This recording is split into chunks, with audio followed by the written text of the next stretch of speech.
Saan kaya uli yung mga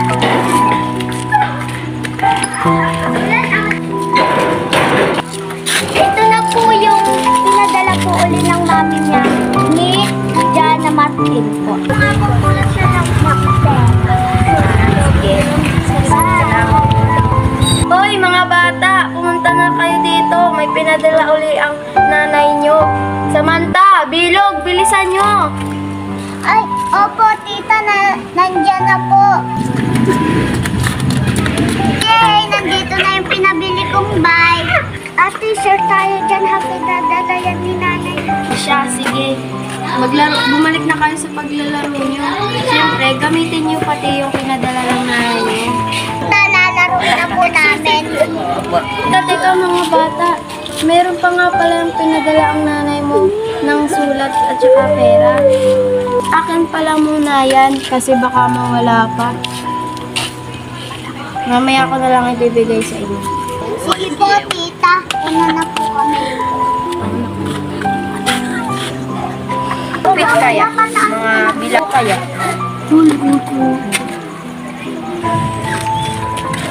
Ano ba yan? Ayan. Ang dami. Main.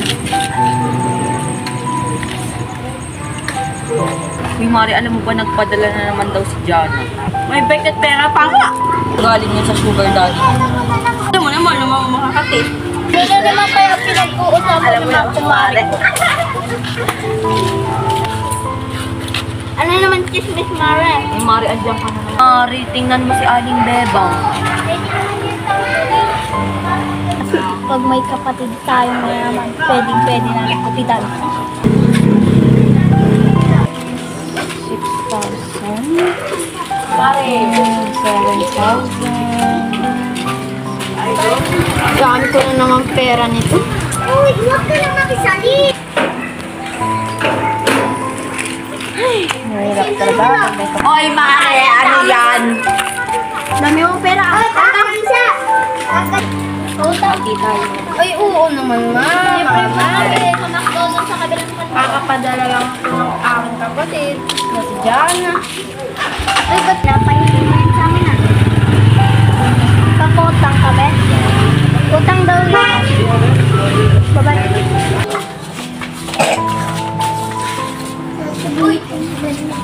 Sakto. Wala si Madam. Matawagan kaya yung mga bata.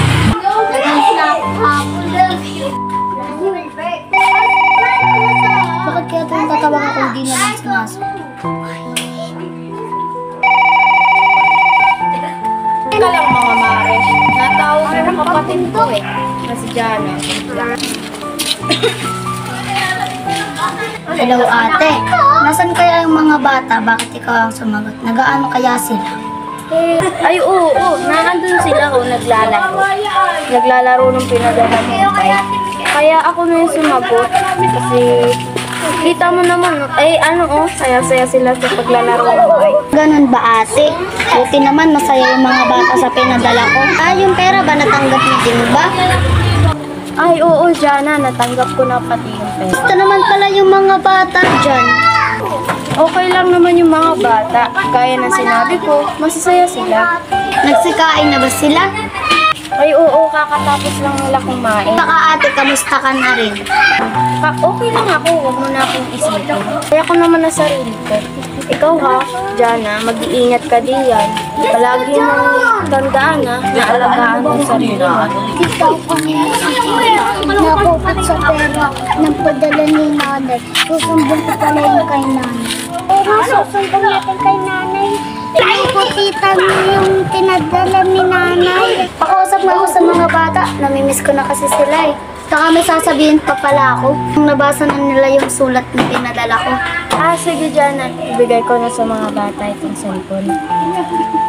Mga bata, gusto daw kayong makausap ng nanay niyo. Okay po, tita. Hello po, Nay. O nga po pala si tita yung padala niyo po. Kinupitan po kami. Di po kami binibigyan. Oo nga, Nay. Hindi ako binibigyan. Oo nga, Nay. Pinapabigay lang po sa kumaring niya, Nay. Ganun ba? Sige, ako bahala. Kakausapin ko yan, tito mo. Basta mga anak ha, mag-iingat kayo dyan. Wala ang nanay. Tsaka miss na miss ko na kayo, anak ha. Gusto ko na kayong mayakap at makita. Miss na po namin kayo. Gusto na po namin kayo mayakap. Makita. Ako naman gusto ko makausap si Nana. Miss na po kita. Mayakap at makita. Nanay, anong nangyayari sa'yo? Hindi niyo po sumagot, Nay. Nay, umuwi